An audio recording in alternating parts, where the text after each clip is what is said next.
For today video, gagawa tayo ng mabisang pulutan. Chicken poppers mga tol. Iwain mo lang ng ganyan yan, malilit yan. Alam mo na yan. Ilagay tayo ng sesame oil dyan. Isang pirasong itlog, chicken powder, paminta. Mekos-mekos lang sa paghalo mga tol. Naglagay din tayo dyan ng 4 na scoop na harina. Mekos-mekos lang ulit sa paghalo. Lagyan din tayo ng paprika.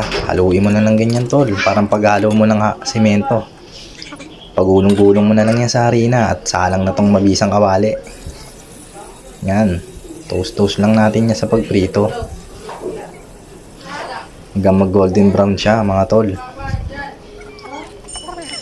Alam mo na yan. Malay ka na.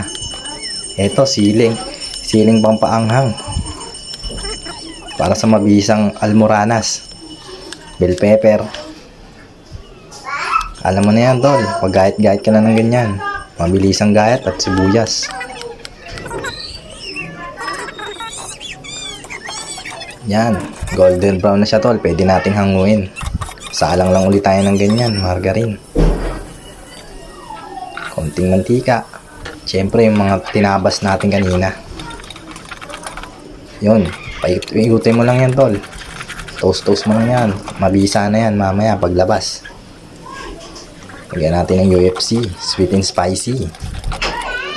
Napakasarap niyan tol. Baka di makalimutan mo ang pangalan ng jowa mo. Ito na ang finished product natin. Siyempre papaangasin natin yung mga tol. Salamat.